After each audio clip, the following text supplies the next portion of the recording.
Selanjutnya, tausiah dan nasihat hikmah bulan Muharram yang akan disampaikan oleh Al-Mukarram Al-Ustaz Syahrir Nuhun LCMTHI. Kepada beliau waktu dan tempat dipersilahkan.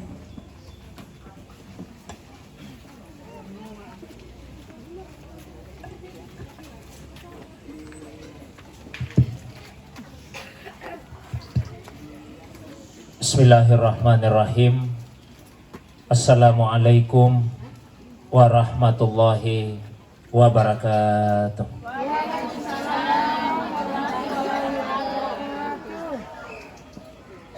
Alhamdulillah wa syukrulillah wa la hawla wa la quwata illa billah.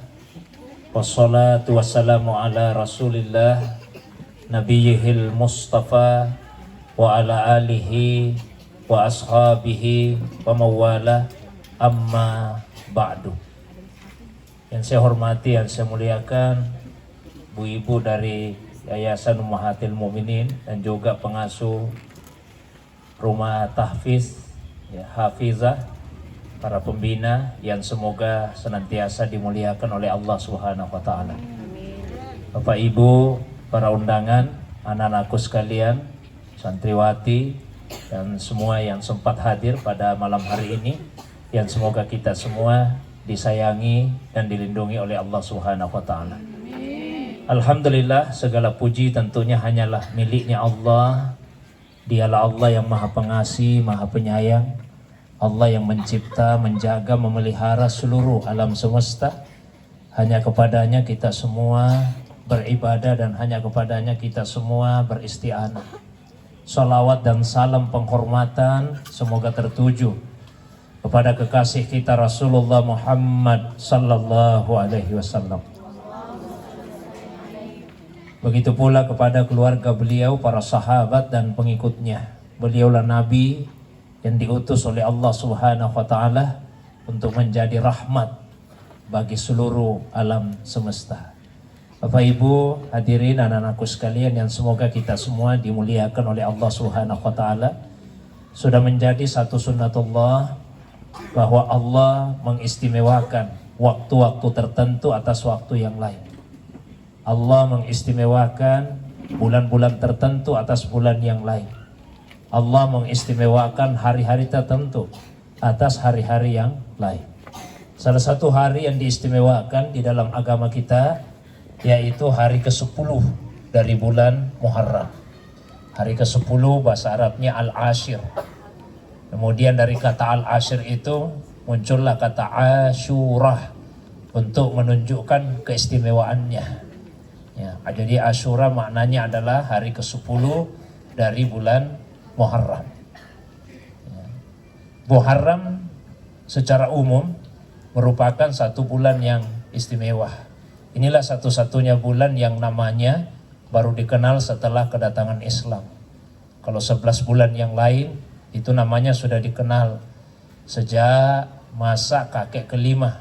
Ada juga ulama yang menyatakan masa kakek ketujuhnya Nabi. Nabi SAW adalah putra dari Abdullah. Abdullah adalah putra dari Abdul Muttalib. Abdul Muttalib adalah putra dari Hashim. Hashim adalah putra dari Abdul Manaf. Abdul Manaf adalah putra dari Qusay. Qusay adalah putra dari Kilab. Kilab adalah putra dari Murrah. Murrah adalah putra dari Ka'ab. Ka'ab adalah putra dari Lu'ay. Lu'ay adalah putra dari Ghalib. Ghalib adalah putra dari Fihran, seterusnya ke atas. Jadi kakak kelimanya Nabi itu adalah Kilab bin Murrah. Kakek ketujuhnya Ka'ab bin Lu'ay. Jadi sejak di masa salah satu dari kedua datuknya Nabi itu sudah dikenal nama-nama dari 11 bulan. Kecuali bulan Muharram. Awalnya Muharram itu namanya Safar Awal. Bulan Safarnya ada dua. Safar Awal, Safar Akhir. Sama bulan Rabi yang dua juga. Rabiul Awal, Rabiul Akhir. Jumat juga 2 bulan. Jumadil Awal, Jumadil Akhir. Setelah kedatangan Rasul yang Safar Awal diubah namanya menjadi Muharram. Nah, karena inilah satu-satunya bulan yang baru dikenal setelah kedatangannya Rasulullah, maka Muharram itu diistilahkan juga dengan bulannya Allah. Nabi pernah ditanya, Ayyus siyami afdal ba'da Ramadan. Puasa apa yang paling utama setelah puasa Ramadan? Nabi jawab, siyamu fi syahrillahi al-Muharram. Puasa di bulannya Allah, yaitu di bulan Muharram. Kemudian dari 29 atau 30 hari yang ada di bulan Muharram, bulannya Allah ini, Allah istimewakan satu hari lagi, yaitu hari ke-10-nya, yang lebih dikenal dengan nama Ashura. Pada hari Ashura ada beberapa kejadian luar biasa yang dialami oleh nabi-nabi Allah Subhanahu wa Ta'ala, dan itu disebut di dalam doa yang diajarkan ulama kita untuk dibaca antara maghrib dan isya malam 10 Muharram kemarin malam. Doanya, Allahumma ya mufarrija kulli karbin wa ya mukhrija zinnun yauma Ashura wa ya jami'a syamli Ya'quba yauma Ashura wa ya ghafira zambi Dawuda yauma Ashura wa ya kashifa durri Ayyuba yauma Ashura wa ya sami'a da'wati Musa wa Haruna yauma Ashura wa ya khalika ruhi Muhammadin sallallahu alaihi wasallam yauma Ashura. Ada 6 kejadian yang disebut dalam doa tadi. Satu, pada hari Ashura Allah Subhanahu wa Ta'ala mengeluarkan Nabi Yunus dari perut ikan. Pada hari Ashura Allah Subhanahu wa Ta'ala mengumpulkan Nabi Yakub dengan putranya yang sekian tahun berpisah, yaitu Nabi Yusuf alaihissalam. Kemudian pada hari Ashura Allah Subhanahu wa Ta'ala mengampuni kesalahannya Nabi Daud alaihissalam. Pada hari Ashura Allah SWT menyembuhkan penyakitnya Nabi Ayub. Pada hari Ashura Allah SWT mendengarkan doanya Nabi Musa dan Nabi Harun. Kemudian pada hari Ashura Allah SWT menciptakan ruhnya Nabi Muhammad Sallallahu Alaihi Wasallam. Yang pertama tadi dikeluarkan dari perut ikan, sejarahnya sudah sering kita dengar. Nabi Yunus alaihissalam ketika berada dalam perut ikan, beliau baca doa, La ilaha illa anta subhanaka inni kuntu minaz zalimin. Lalu Allah SWT menegaskan, falaula annahu kana minal musabbihin, seandainya dia tidak bertasbih, lala bisa fi batni ila yaumi yub'atsun. Tinggal terus itu di perut ikan sampai tiba nanti hari kebangkitan. Jadi yang Allah lihat itu tasbihnya. Tasbih itulah yang mengeluarkannya dari kesulitan. Karena itu Bapak Ibu dan aku, kalau ada yang mengalami kesulitan dalam hidup, perbanyak tasbih. Tasbihnya Nabi Yunus, la ilaha illa anta subhanaka inni kuntu minaz zalimin. Dan Allah kasih jaminan, wa kadzalika nunjil mu'minin. Seperti kami selamatkan Nabi Yunus, begitu juga kami akan selamatkan orang-orang yang beriman. Kemudian Nabi Yakub ya, terpisah dari putranya Nabi Yusuf sekian tahun. Lalu di hari Ashura dipertemukan kembali. Sekian tahun Nabi Yakub itu, Bapak Ibu sekalian, buta matanya karena kesedihannya, selalu menangis. Nanti ketemu dengan Nabi Yunus, kemudian Nabi Yusuf, kemudian dikembalikan penglihatannya oleh Allah. Kemudian diampuni kesalahannya Nabi Daud. Kesalahan apa itu? Ulama kita dua pendapat. Karena di Al-Quran cuma dicerita begini, tiba-tiba ada 2 orang bisa melintasi tembok pembatasnya benteng kerajaannya Nabi Daud. Lalu 2 orang itu menghadap sama Nabi Daud.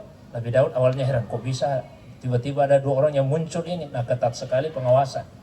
Nah, lalu salah seorang di antara keduanya berkata, saya punya 1 ekor kambing, 1 saja kambing saya. Ini teman saya 99 ekor yang dia punya. Tapi dia pintar sekali bicara, pintar cerita, saya tidak tahu apa yang dia ucapkan, bagaimana caranya. Kata-katanya itu seperti menghipnotis saya. Dia berkata, itu kambingmu cuma 1, tanggung sekali saya 99, tinggal 1 jadi 100, sekali kasih mas saja kambingmu itu. Saya tidak tahu, saya seperti dalam pengaruh kekuasaan itu, saya dengan mudah serahkan kambing saya. Bagaimana pendapatmu wahai Nabi Allah? Langsung Nabi Daud mengatakan, kamu telah dizalimi oleh saudaramu. Kamu telah dianiaya. Nah, apa kesalahannya Nabi Daud? 2 pendapat ulama. Satu pendapat mengatakan kesalahannya Nabi Daud karena beliau langsung memutus perkara tanpa mendengar dari kedua belah pihak. Kan baru 1 orang yang cerita. Mestinya ditanya dulu pihak yang kedua, benar tidak ceritanya itu? Siapa tahu tidak seperti itu. Itu kesalahannya. Tidak boleh memutus perkara sebelum mendengar dari kedua belah pihak. Tapi ada juga yang mengatakan, seperti ini juga ulama kita yang mengatakan, sebetulnya yang datang itu malaikat. Dia ubah wujudnya seperti manusia untuk menyadarkan, menasehati Nabi Daud secara halus. Nabi Daud konon menurut riwayat punya istri 99 istrinya. 99. Pas sebelum kedatangan Rasul tidak ada batasannya istri, bebas berapa saja. Nah, kemudian agama Islam datang. Jadi agama Islam itu datang bukan membuat aturan baru tentang poligami, justru membatasi. Kalau sebelumnya tidak ada batasannya. Setelah Islam datang dibatasi, maksimal 4, tidak boleh lebih dari itu. Nah, ini Nabi Daud 99 istrinya. Panglima perangnya istrinya cuma 1, tapi istrinya cantik. Nabi Daud tertarik dengan istri panglima perangnya.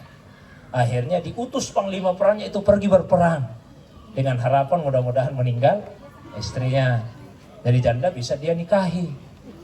Ditegurlah oleh Allah, didatangkan itu 2 malaikat. Pura-pura seperti yang satu punya 1 kambing, yang satu 99, yang satu kasih cerita ini kambingku 1 jadi dia 99, tapi tega-teganya dia bisa pengaruhi saya sehingga saya kasih kambing saya yang 1. Nabi Daud langsung sadar, oh saya ditegur Allah ini kayaknya. Nah disitulah beliau minta ampun. Nah di hari Asyura Allah ampuni kesalahannya. Kemudian di hari Asyura juga Allah sembuhkan penyakitnya Nabi Ayub. Nabi Ayub pernah terkena penyakit kulit. Seluruh kulitnya sudah berulang, kecuali 2 saja, lidahnya sama hatinya. Karena lidahnya dipakai berzikir, hatinya dipakai berzikir. Lidah berzikir menyebut, hati dipakai berzikir mengingat. Nah, sampai di hari Asyura Allah berikan kesembuhan. Kemudian yang berikutnya dikabulkan doanya Nabi Musa dan Nabi Harun. Nabi Musa pernah berdoa keras sekali di Al-Quran surah Yunus. Rabbana innaka ataita fir'auna wa mala'ahu zinatau wa amwalan fil hayatid dunia. Rabbana liyudillu an sabili. Rabbana itmis ala amwalihim wasdud ala kulubihim fala yu'minu hatta yarawul adzabal alim. Kira-kira doanya Nabi Musa, Tuhan kamu sudah memberikan harta yang melimpah kepada Fir'aun dan pengikutnya, tapi justru semua digunakan menyesatkan hamba-hambamu. Lebih baik musnahkan hartanya Tuhan, tutup mati hatinya, jangan biarkan dia beriman, biar saja mati kafir supaya dia rasakan siksamu yang pedih. Lalu ayat berikutnya apa? Qala, Allah menjawab, qad ujibat da'watu kuma. Apa artinya da'watu kuma? Doa kalian berdua. Ayat sebelumnya waqala, ayat sebelumnya itu waqala, siapa yang berdoa? Waqala Musa. Yang berdoa berapa orang yang berdoa? 1 waqala Musa. Ayat berikutnya qad ujibat, doa kalian kok jadi berdua, sementara yang berdoa cuma 1. Waqala Musa, Nabi Musa berdoa. Ayat berikutnya doa kalian berdua. Kenapa bisa begitu? Pada awalnya beberapa ulama itu mohon maaf kebingungan gimana cara menjelaskannya ini. Sampai kemudian di tafsir Ibnu Katsir di mukaddimahnya dijelaskan. Nabi bersabda, utitu amin fis salati wa inda du'a. Saya dikaruniai oleh Allah ucapan amin di dalam salat dan ketika berdoa. Lam yu'ta ahadun min qabli. Karunia ini tidak pernah diberikan kepada siapapun sebelum saya. Kana Musa yad'u wa Harun yu'ammin. Nabi Musa pernah berdoa dan Harun yang mengaminkannya. Jadi ketika Nabi Musa berdoa Rabbana innaka ataita fir'aun dan seterusnya, Nabi Harun di belakangnya amin. Amin itu artinya apa? Kabulkan doa kami ya Allah. Berarti kalau orang mengucapkan amin dia juga berdoa. Maka Allah jawab doa kalian berdua diterima. Nah di hari itulah Allah tenggelamkan Fir'aun dan bala tentaranya. Makanya orang Yahudi juga puasa Asyura 10 Muharram. Orang Yahudi. Penduduk Makkah juga orang-orang kafir Quraisy puasa Asyura juga. Mereka pernah melakukan dosa lalu mereka bertobat, dan untuk menunjukkan kesungguhan tobatnya Ka'bah itu kemudian ditutupi dengan kain yang disebut dengan kiswah. Jadi pemasangan kiswah pertama kali itu terjadi pada hari Asyura pada tanggal 10 Muharram. Sebanyak sebetulnya di luar doa tadi. Nabi Adam diterima tobatnya hari Asyura. Nabi Ibrahim dikeluarkan dari api hari Asyura. Perahunya Nabi Nuh terdampar di daratan juga pada hari Asyura. Maka yang disunnahkan satu alhamdulillah untuk sebagian besar di antara kita tadi sudah puasa. Yang kedua disunnahkan untuk memberikan kelonggaran, kelapangan, kesenangan kepada keluarga di hari Asyura, buat senang hati suami, hati istri, hati anak-anak, hati siapa saja, tetangga-tetangga, keluarga yang lain. Kemudian juga menggembirakan hatinya anak-anak yatim. Sehingga sebagian ulama menamai hari Asyura itu dengan nama hari rayanya anak-anak yatim. Dan Nabi sebut dalam hadis, barang siapa yang mengusap-ngusap kepalanya anak-anak yatim dan dia lakukan itu dengan penuh kasih sayang, Allah ampuni dosanya sebanyak rambut yang tumbuh di atas kepala anak-anak yatim itu. Pada akhirnya Ibu sekalian, mari sama-sama kita berdoa kepada Allah SWT. Mudah-mudahan Allah SWT memberikan kelonggaran, kelapangan kepada kita selama 1 tahun penuh, karena Allah janji melalui nabinya, siapa yang menggembirakan hati manusia di 10 Muharram, Allah akan gembirakan, Allah akan senangkan hidupnya selama 1 tahun penuh. Bahkan ada sebagian ulama yang berkata ini, Buya Muhammad, setelah saya ingat, kalau ada yang sempat puasa tadi 10 Muharram, itu sebagian ulama mengatakan, maka dia tidak akan meninggal dalam 1 tahun itu. Kalau ajalnya sudah datang dalam 1 tahun itu, maka dia tidak akan dikaruniai keinginan untuk berpuasa Asyura lagi. Jadi, kalau ada yang tidak puasa Asyura tadi, ada kemungkinannya meninggal tahun ini. Nah, masih belum tentu ya. Ini kata ulama, tidak ada hadisnya, kata ulama. Itu namanya tajribah, pengalaman-pengalaman yang disampaikan oleh para ulama kita. Ulama disampaikan oleh para ulama. Ibnu Jabir bin Abdullah juga berkata begitu. Ini sahabat Nabi. Kami sudah mencoba itu. Setiap kali kami menggembirakan banyak orang di hari Asyura, 1 tahun penuh kehidupan kami selalu senang. Ya, baik. Ala hadin niyah ala kulli niyatin salih al-Fatihah. Bismillahirrahmanirrahim. Ya kana abdu ya kana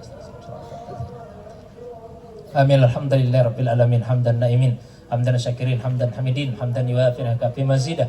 Ya Rabbana lakal hamdu kama yanbaghi li jalali wajhikal karim li azimi sultanik. Allahumma salli ala sayyidina habibina syafina maulana Muhammad.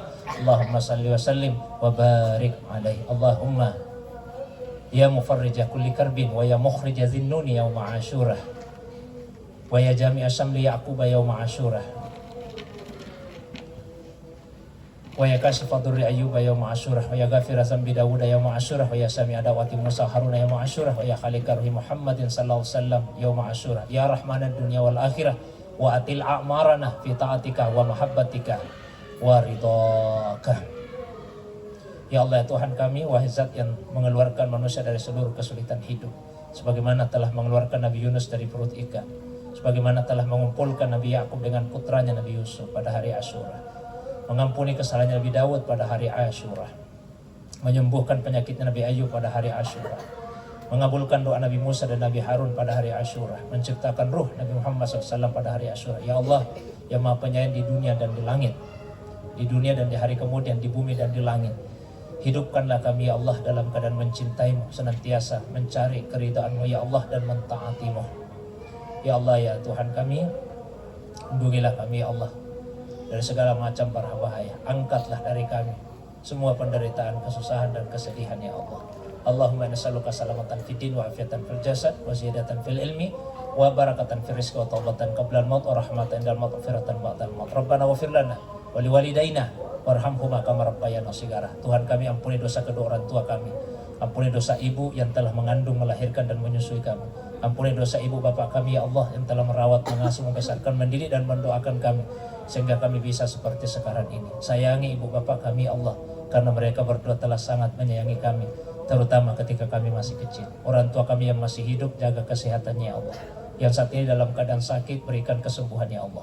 Orang tua kami yang telah meninggalkan dunia ini, tempatkan di tempat yang mulia di sisi-Mu ya Allah. Rabbana hablana min aswajina wa zurriyatina qurrata a'yun waj'alna lil muttaqina imama. Tuhan kami, jadikan pasangan hidup dan anak keturunan kami menjadi penyejuk mata kami ya Allah. Jadikan kami sebagai teladan bagi orang-orang yang bertakwa. Allahumma barik hadzal makan bi barakati hadzal istima' warzuq liman amila fihil khair. Ya Allah ya Tuhan kami, turunkanlah keberkahan di tempat ini ya Allah, di rumah tahfiz ini ya Allah, dengan sebab acara yang diadakan pada hari ini.